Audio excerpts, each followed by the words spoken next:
Welcome to Whiskey Ace. I'm your host, Mike Gill.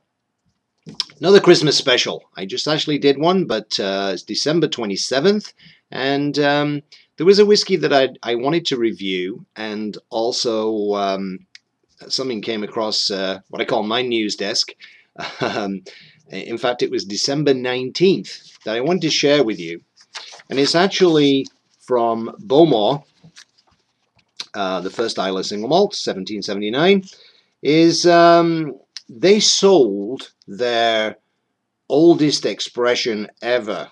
It's actually 1957, 54 years old, and they sold it for £100,000, 160,000 Canadian, to an American who would like to remain anonymous, and I don't blame him, because if I found out who it was, I'd be knocking on his door and saying, please let me try some.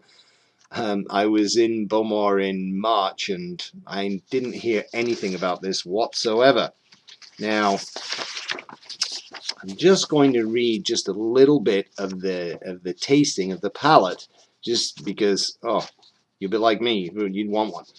The palate reveals layer upon layer of sweet and refined ocean tastes with soft blueberries, cassie and figs, sea salt, and fresh eucalyptus. Oh, to die for. Anyway, and on age statement, there's a lot of controversy right now with the Macallan pulling their 12, 15, 18, replacing them with a no age statement, different wood expressions, by colors. I'm going, I don't like that. I'm sorry, Macallan, man. You know, maybe you think that younger whiskey drinkers will go for that. I believe age statement is crucial. If it's not on a bottle, it usually means the whiskey's younger, new distilleries, which I love, by the way. They may be located in different parts of the world where the maturation process is faster due to climate. Don't want to get into that right now, but you know, please, we've got to keep the age statement. It doesn't mean the older the whiskey, the better it is. Not at all. Whiskey really is all about the people. Who made it? Where was it? What kind of cask? How good was the cask? Their wood policy? It's very much like the DNA of a distillery. In France, they call it the terroir of wineries. And single malt goes even further than that, special DNA. So remember that, you know, the people that made the 1957 Bowmore and then looked after it like a baby in the warehouse for so long. That's what it's all about, really, not colors and things like that. So what I'd like to do is I'd like to do a tasting review on Ardmore, and this was sent to me by my really dear friends at St. John Whiskey Society, New Brunswick, Canada. They're fantastic, and I encourage people to join a whiskey society, especially if it's like theirs, because it's so much fun. But at the same time, they bring to the table some amazing single malt whiskies. And I'd been telling them the story that I much prefer single malts to blends, but if I'm going to have a blend, I like Teachers, and I always have. And I know it's an old brand, you know, but I really like it. It's very smooth.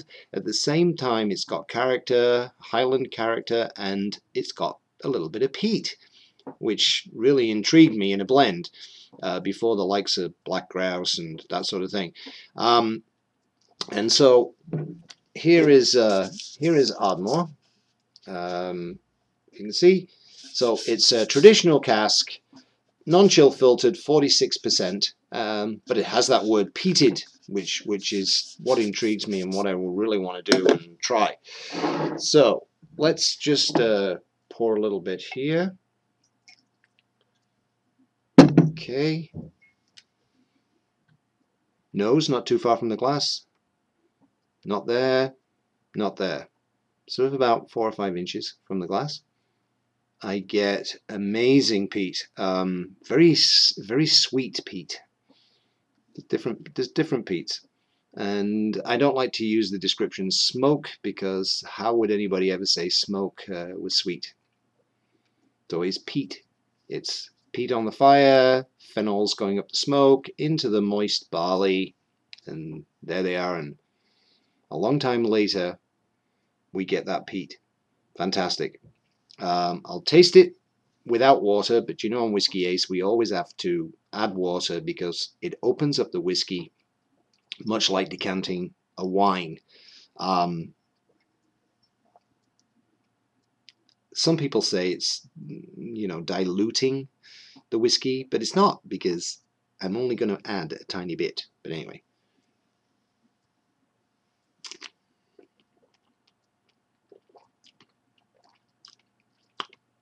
Wow, it's fantastic. You have